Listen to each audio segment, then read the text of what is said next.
Hey, what up, heads? It's me, the Beard. Tonight, we gonna talk about the war in Syria, what it means for all of y'all. And we're gonna talk about vocal fry and why you do it when you know your voice sounds like shit. My name is Chuck Reeves. This is the Beard Speaks, and the Beard speaks now. Oh, come on, he's a miserable cocksucker fucking asshole. You hate him, admit it. What up, heads? I gotta make sure I got all my shit properly propered here. Yeah, why would that not have played? Hold on a second. What the fuck is going on? Come on, he's a miserable cocksucker fucking asshole. You hate him, admit it. Alright, I don't know what the fuck's going on, but we're gonna have to try some stuff real quick because I'm already having issues, technically, in this motherfucker. But hey, at least I'm fucking well lit. You feel me? Let me see if anything's working here. Should be. I don't see why it wouldn't be. Yeah, I mean, I can hear shit coming through my tube, so I don't know why I couldn't hear my intro music playing like I should have been able to. In any rate, you are here with the Beard. We are here for the Beard Speaks. My name is Chuck Reeves. It's episode 133 in this motherfucker. Alright. Yeah, oh shit, it's a live Beard. What up to Josh? What up to Lance? I see Chris Craze in this motherfucker. I see Big Will. Salute, flame emojis. I see Stephanie in this motherfucker. I see Chris, Marvin, Scottish Misfit. Salute to everybody. Dana, flame emojis. To all y'all tuned in, please, please, please, please remember, throw me one of them thumbs up things. Alright? Subscribe to this channel as well as to the standard East Coast Beast Host Chuck Reeves channel. And share this broadcast. We just gonna kicks it. I'm gonna keep shit pretty freeform tonight. That's one of the things that's definitely changing is I don't like doing 2 podcasts in a day, unless if I can help it. Unless they're completely different. Earlier today, if you didn't catch it over on my Facebook page, located at Beast Host Beard on Facebook, we did the whatever it is 13th or 14th episode of For Our Consideration. Prehistoric Sharks and Future Marks is what the episode was called. We looked at a couple of new trailers, including a giant shark trailer that looks stupid as fuck. What up, Shasta MC? I see you in this motherfucker. Shouts to everybody who's been hitting me up about the pins and about the merch. That shit, as always, is available. I kind of don't want to go through the same spiel that I always do with y'all. But, and then what do I got here? Oh, yes. Don't forget. Well, that's already passed. That'll be here on the 20th. Don't forget I'll be here on the 20th. See, I'm unregulated at the moment. I haven't really gone through and made sure to update all my shit. So, like I said, freeform Beard for the motherfucking most part. Some things to talk about. I got into some discussions yesterday on Facebook in regards to any potential war that may be on the horizon, given the current status of things in Syria and how countries scattered throughout the globe are playing one big giant chess game with all our fucking lives. So yesterday, after a couple days of mulling the shit over, our wonderful president, Mr. Donald Trump, went ahead and tweeted out in response to a Russian statement that if any missiles were... Hold on. Let me go back to the beginning. Because I don't even know if some of y'all know where the fuck Syria is. So let's look at that real quick. So you can get a world view of what's going on. Oh, look at that. Syria, country tucked between the the Mediterranean Sea and Iraq. All right. It's this green outlined area. Let me make this bigger. Yeah, larger map. There we go. So there's Syria. It's right there by Iraq, right there by Turkey. This is like the cradle of fucking civilization. As you can see, you got the Mediterranean Sea. Its neighbors include Turkey, Cyprus, Israel, Jordan, Iraq, Iran, Armenia, Georgia of the old USSR Republic, as well as a few other nations. Syria is nowhere near the United States of America. Let's be clear about that, all right? That's like a patch of desert 80,000 miles away, all right? It's kind of close to Russia, and it's definitely because it's kind of close to Russia, it's kind of close to China as well. Way closer to both China and Russia than to America. But for some reason, all right, now I understand that the guy who's in charge of Syria, this Assad gentleman, is using banned nerve agents, or rumors are that he's using banned nerve agents. There's been some discussion on whether or not this guy actually gassed his own fucking people. But nonetheless, we have no United States interests in Syria. Syria's homeboys, or shall I say the leaders of Syria, the guy who supposedly is gassing his own people, Assad, is homeboys with the leader of Russia, Mr. Vladimir Putin. All right? So Putin said, I don't give a fuck if my homeboy gassed his own people or not. If anybody shoots missiles into Syria, those missiles will be shot down by Russian air defenses, because that's our homeboy. And then we're going to target wherever the fuck those missiles came from, because that's our homeboy. So the president yesterday, in response to this Russian statement of shoot your fucking missiles, start some shit, we dare you, Trump tweets that of course the missiles are coming, essentially telling this motherfucker our battle plans, like he didn't fucking know already. But then today did quite a bit of backpedaling that any attack on Syria could be very soon or not soon at all. Well, that means that he could attack them tomorrow, he could attack them next year, whatever. But he's only got a certain window of opportunity to do this. My point in all this, I don't have geopolitical fucking views. I just know, like, the world.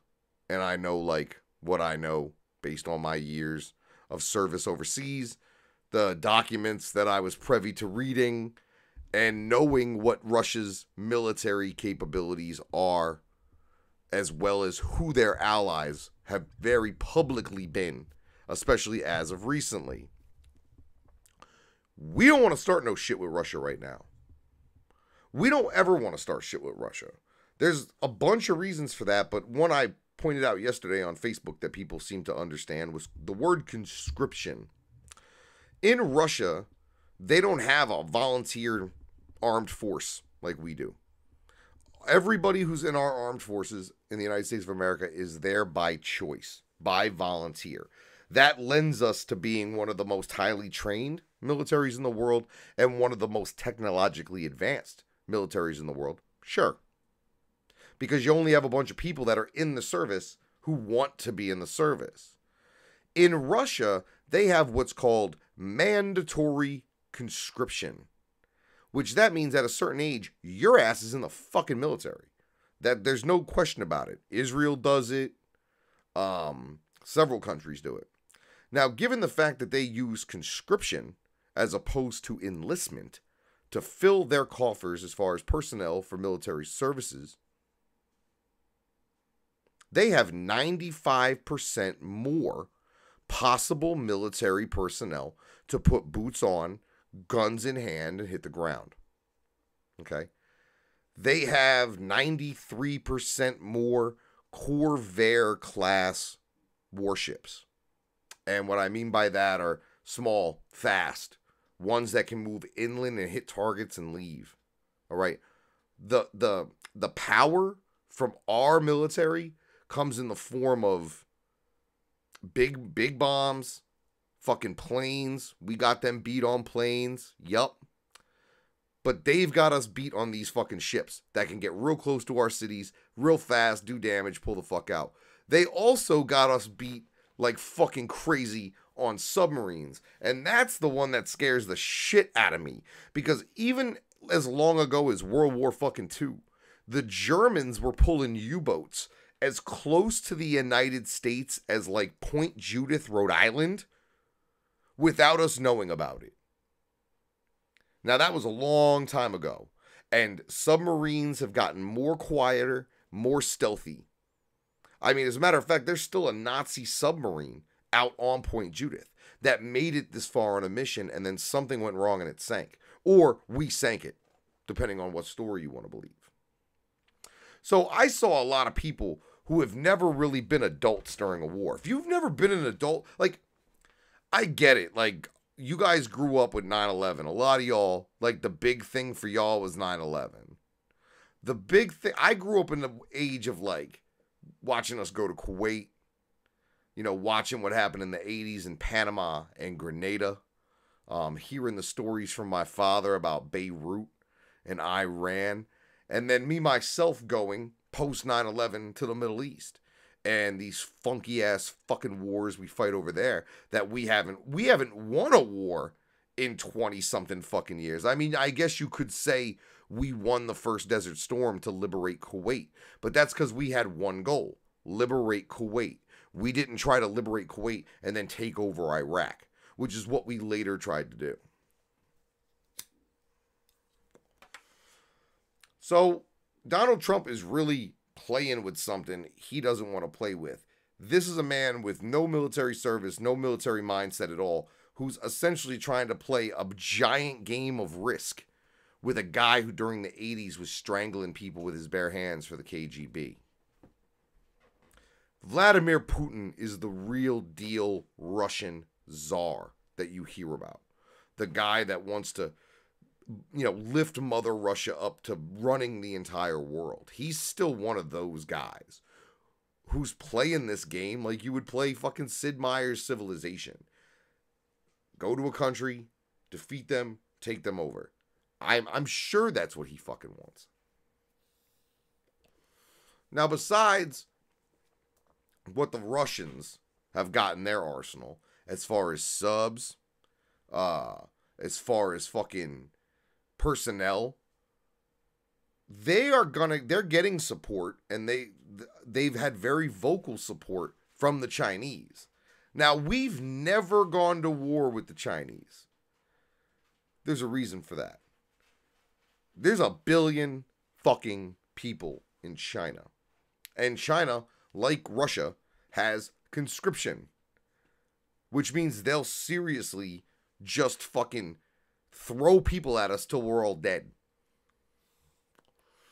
For every million of us, for every million of us, how's that go? If you're 1 in a million in China, there's 100 people just like you. Because there's 1 billion people in China. And they can put guns in everybody's hand and just flood us with them. Like, seriously, people are like, Red Dawn couldn't happen. Red Dawn was based on something. That was based on something. Think about this. Let's go back to the map real quick. So, fuck Syria. Syria is what we call a red herring. None of this shit is about Syria. This is about much different shit. Let's just look at the world. And for the sake of this map, I'm willing to say the world's flat. Actually, no, I'm not. Because I need one side of the map to go to the other side.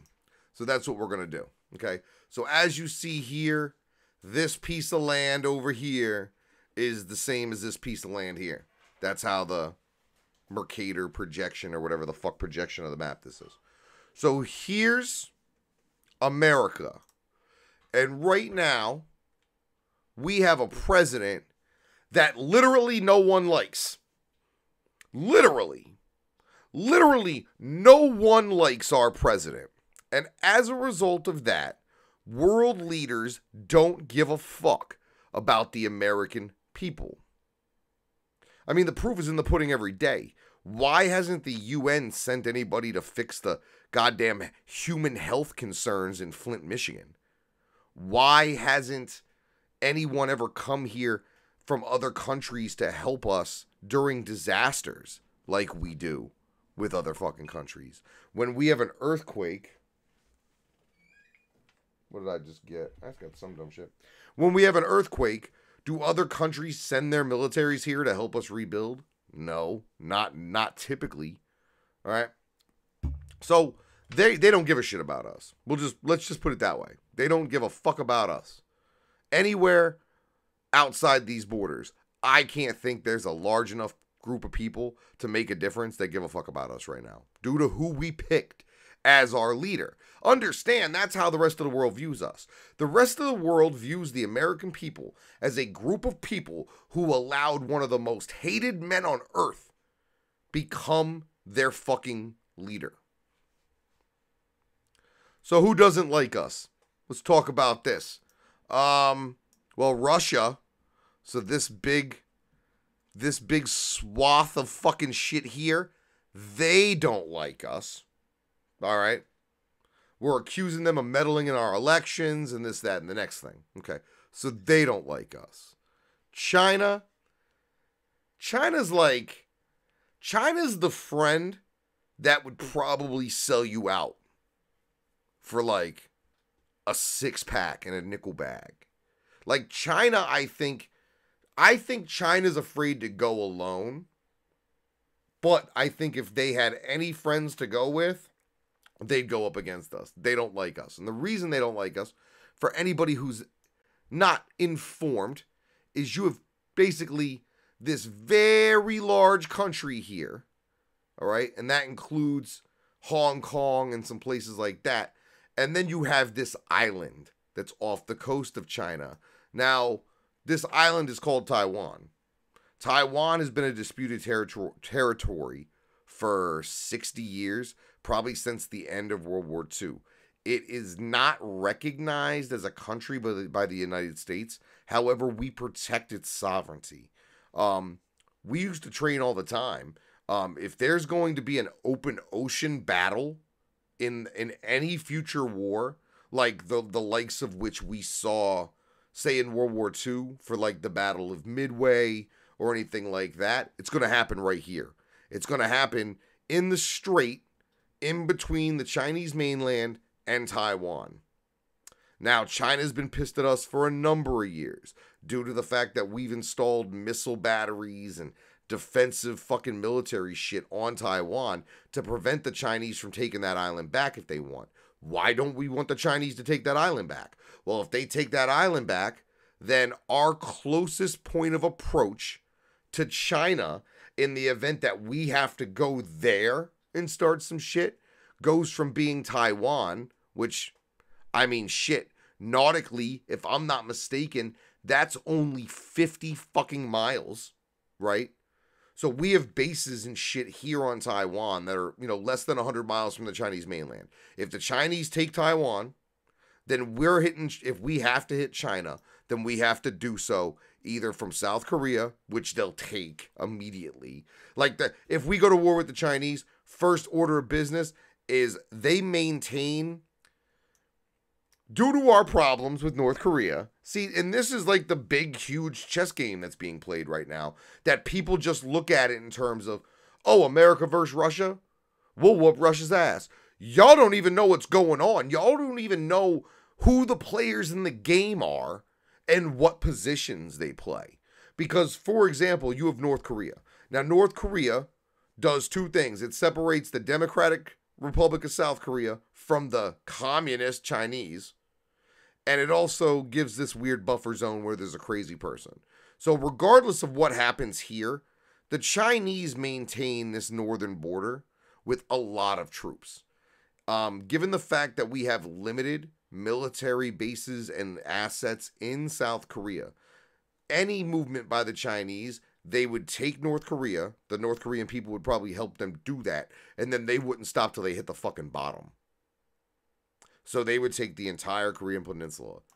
And then we'd be left with Japan. And that's a way longer trip to be trying to make. And it's way harder logistically, and it's way, like, think about it, it's just more gas to get people, personnel, and planes, bomb runs from Japan.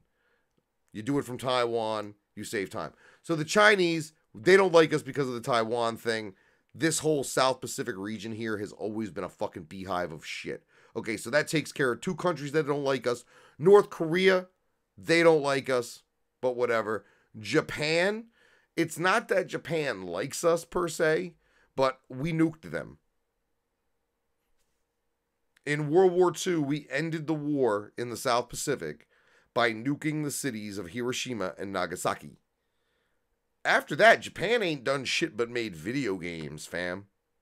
Like, Japan's whole, and it can be seen in their culture. If anybody who watches the show, if any of the heads out there have ever been to Japan, it's like going to the future. Robots and cars and fucking computer and the technology and the shit that they devote their energy to. Not one of those things has been war since the end of World War II. And as a result of all their technological advances being directed towards leisure, that's why Japan's a place where you can get like a fucking sex robot and shit. They haven't had to worry about war in a long time, because once we nuked them and took their swords away, we told them that we would take care of them. And that is why there is a Navy base, at least 2 Navy bases, at least 2 Marine outposts, including Okinawa. I'm pretty sure there's probably Air Force assets in Japan. Every single branch of the armed forces is represented on the mainland island of Japan. And that's due to the fact that, like I said, we nuked them, we took away their sharp sticks, and we told them, we'll take care of you now, since we nuked you. Go make radios. And that's what happened. So the Japanese, they're not much help. All right, so it's not even that they dislike us, they're just not much help. Let's see. Australia don't give a fuck. Like, when you deal with the countries down here, these motherfuckers might as well live on the moon. I mean, it's essentially 18 hours flight from anywhere fucking habitable to any place in Australia or New Zealand. It's really a situation of, for them to be pulled into anything is going to fucking take a lot. It's going to take a lot. So I don't see them getting involved in shit. If it looks like the rest of the world just fucking with each other, expect Australia and New Zealand to close their borders and go immediate isolationist. That's the bet. That would be their best bet, because they're far enough away from everybody that no one, if they're not tactically important to anybody, they don't have overwhelming resources. And besides being pretty and having a bunch of animals that can fucking kill you, Australia and New Zealand really ain't shit in the grand scheme of things. So they don't give a fuck. All these places down here are in various stages of civil war or civil unrest. And I mean, shit, from Pakistan, shit. Everything from Egypt this way is fucked up. Iraq, Syria, Jordan, Iran, Afghanistan, Pakistan, all fucked up. Like, this is the alley of fucked up sandboxes. Like, straight up. So then you get to the Pakistan-India line. Now, here's a problem area, and it's something that you guys may not be familiar with. That's why you see how it goes from like a hard line to like a dotted line to like another dotted line. All these borders in this area are in dispute. And there are typically, at least once every couple of days, gun battles between Indian forces, Pakistani forces, Chinese forces, and whoever the fuck else is kicking it up there. And they duke it out. They duke it the fuck out. And these two guys here, Pakistan and India, they don't talk about it a lot, but Pakistan and India both have nuclear weapons. Ain't like everybody's like, oh, North Korea, they can't have a nuke because they might nuke us. Well, India and Pakistan have had nukes, and their nukes ain't pointed at anything but each other. And they're literally, if anything was to pop off in the world, I can almost guarantee you either Pakistan or India would make a move for what's called the Kashmir region. I think it's Kashmir region. It's like Islamabad, this area here, okay? So you know damn well Pakistan would get in here. Then you have this area in here, which is fucked up. You see, do you see there's a pattern? There's a pattern here. Like, to be fucking honest, 80% of the world is pretty fucked up for various reasons. So you have Nepal, right? And you have China. Well, you have Tibet here. Well, Tibet at one point, when I was a kid, was its own country. And the Chinese took it. They were just like, oh, yeah, that mountain over there that y'all said was yours? Nah, fam. That's us now. So the Tibetans get treated like shit by the Chinese government. In Nepal, there's routinely major demonstrations and violent protests about the Chinese treatment of the Tibetan people. All right. And then you got Southeast Asia, Vietnam, Laos, Thailand, all these places with, a controlling power and then like guerrillas. So at any given time, you have the government and who the government's backing as far as like the army or whatever. And then you have like an opposition. And the opposition has their own army. The things that go down in places like Myanmar, Laos, Thailand, fucking even to some level like Sri Lanka, Malaysia, is like, imagine in this country if the Democrats had an army, and when the Democrats were in power, their army was in charge. But there are still Republicans, and they have an army too. Well, when they're not in power, their army acts counter to the Democrats' army. They become like rebels. You know what I'm saying? So it flip-flops. It flip-flops. So there you go. So basically, everything on this side of the map fucked up in one way or another. Australia, a non-issue. Africa, okay. South Africa, that's a non-issue. They got their own problems. They are having major blowback on the sins of their fucking past. Currently in South Africa, there's been a rash of home invasions, essentially. And black farmers, African farmers, who originally owned the farms in South Africa, are breaking into white farmers' homes and not killing them, but like torturing them and leaving them for people to find. And they're doing this to take back the land that was taken from them during the apartheid movement, during the founding of the government of South Africa. You want to talk about a place with its own problems? South Africa. If a country can kick out a fucking musical group like Die Antwoord, they fucked up, fam. So there you go. That's fucked up. Let's see. Madagascar. Madagascar is not the place in the cartoon. That Madagascar is like that's like Australia. Like, I don't even, like, there's people that live there, but they live in huts and like, or they study animals. Madagascar is not like a country you go to.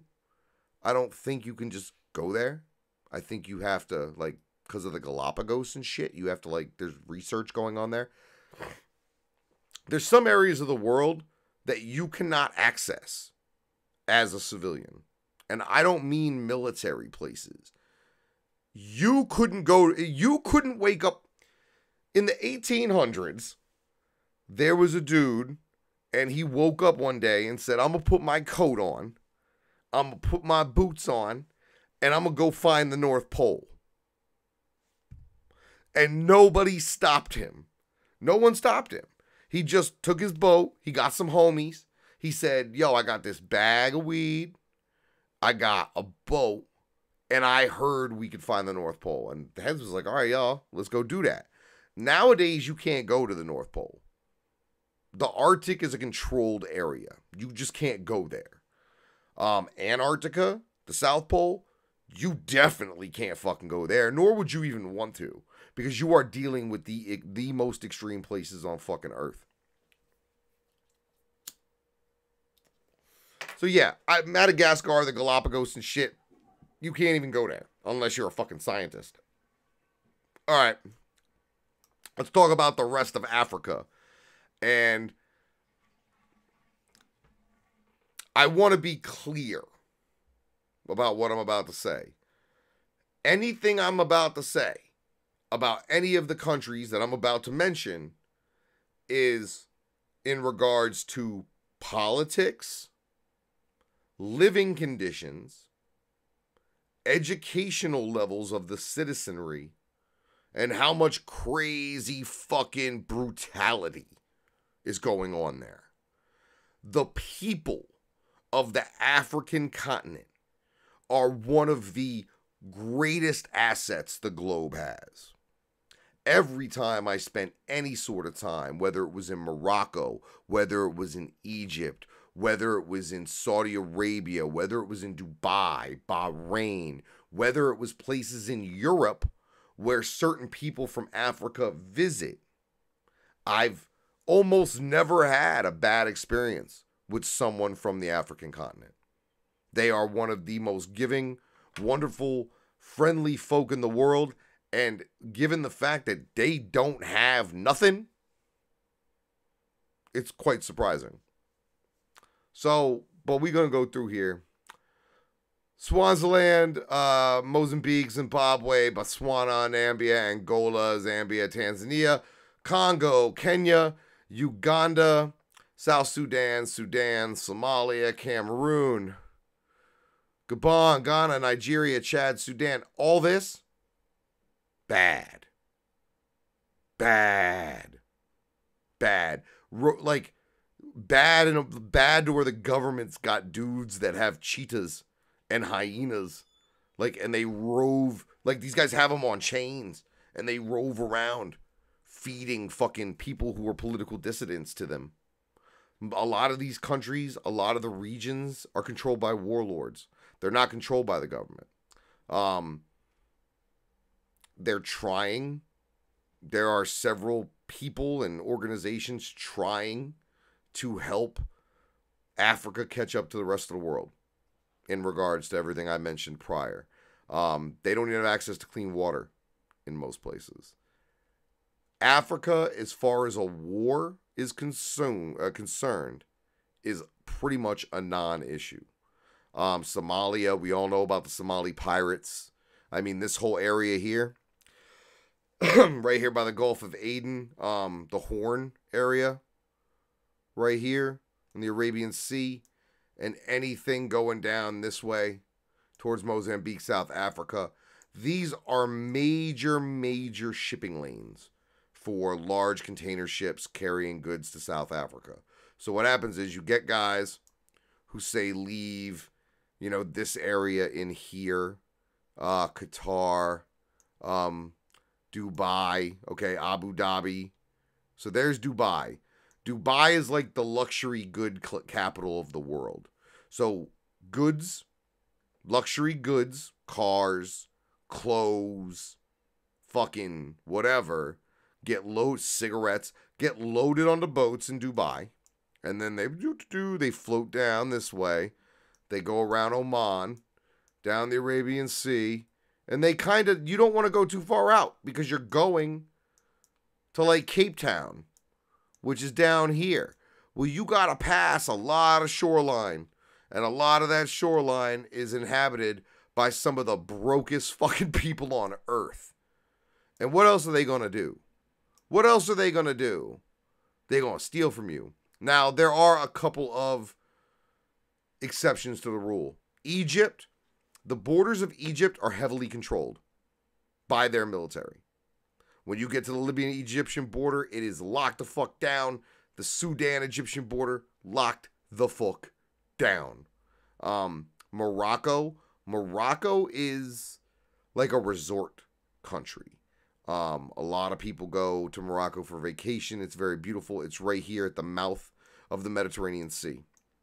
But pretty much anybody from Africa they're gonna try to stay the fuck out of the war. If they get involved, it's gonna be because someone feels the need to take it to get tactical advantage over somebody else. Because to be honest, this whole chunk of property right here wouldn't have any fucking dog in any fight that I can think of that's going on right now. All right, so then you got Europe. Now, the funny thing about Europe is most of it is still Russia. How you like that? So Russia is most of Asia, and Russia's also most of Europe. Now, if you don't count Russia, who we know don't like us, who else you got? You got Iceland. I don't know about their military. I'm thinking they're probably going to go pretty isolationist if they can. You got Greenland, but that's pretty fucking useless, and actually it's owned by Denmark. You got Denmark, Norway, Sweden, Finland, all right, Latvia, Belarus, a lot of these countries being the old Yugoslavia, Ukraine, Romania, Austria, Poland, Germany. These people don't want to fight anymore. These people went through 2 major world wars on their soil. We, as United States, as American citizens, have not had a war on our soil in 300 years. Since the Civil War. Am I right about that? These people have had war on their soil.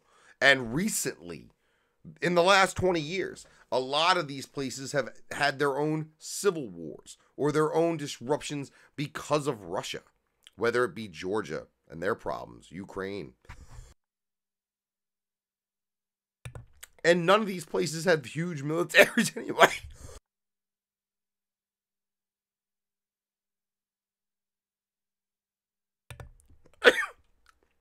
Sorry, I'm dying.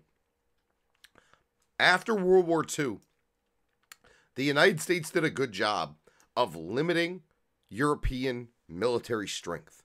Couple ways they did that. The UN was one of those ways, and the North Atlantic Treaty Organization was the other one.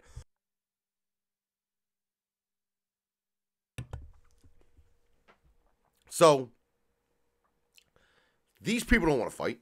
They didn't want to give any troops to the Afghanistan-Iraq thing, and most of them didn't.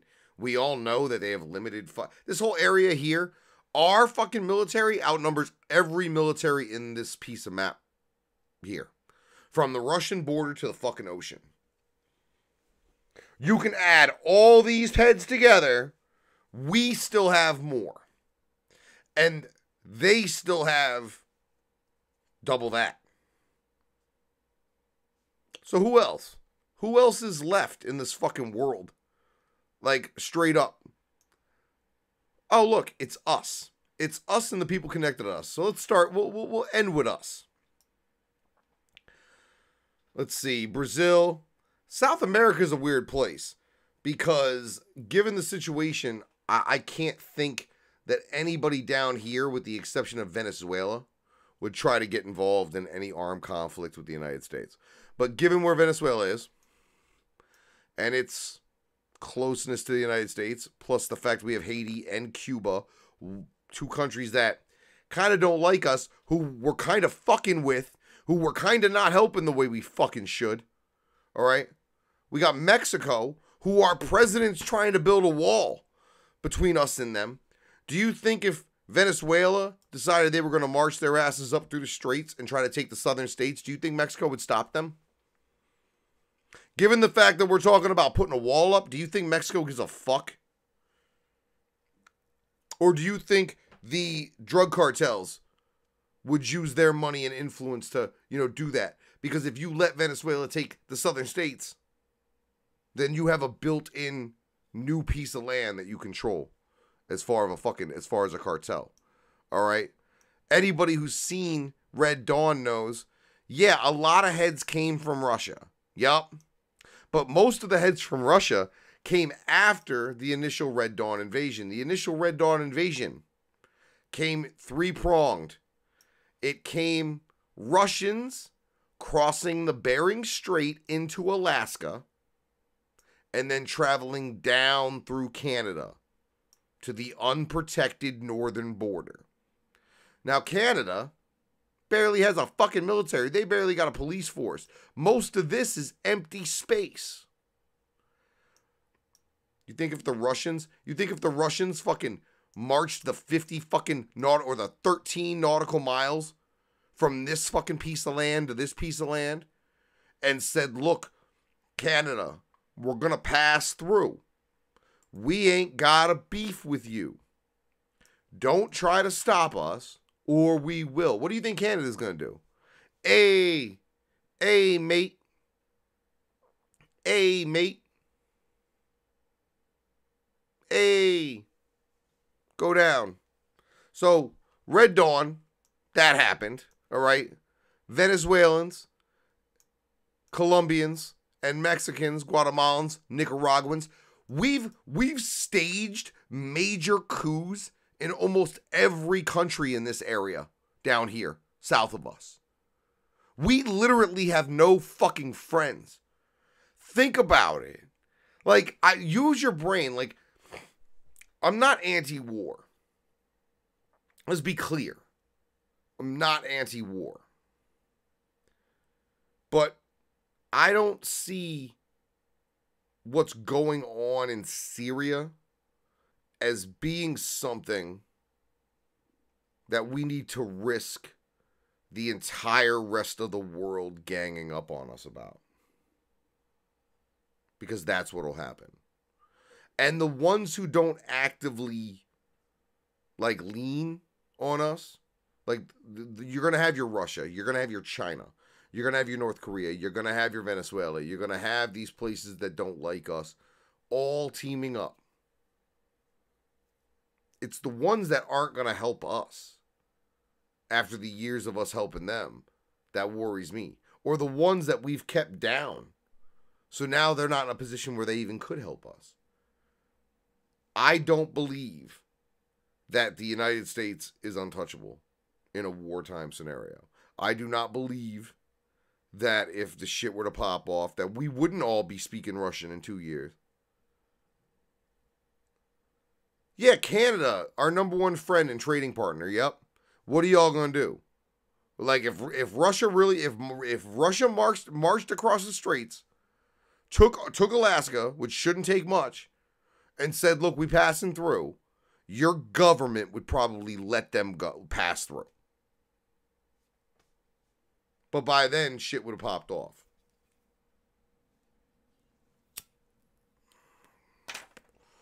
It's a messy, messy, messy mess. But that might not even matter.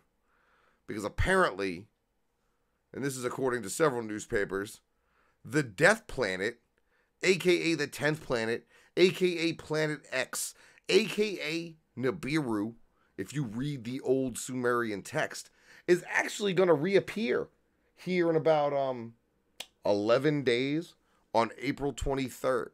And when it returns, it's going to kill us all. Now, this shit should sound fairly familiar to everybody because this is essentially the 2012 prediction. This was a later prediction in 2014. And what these predictions say and what these predictions are based on is a planet described in ancient text to be several hundred times the size of Earth and has a weird orbit around the sun. The orbit of Nibiru, supposedly around the sun, is crazy elongated.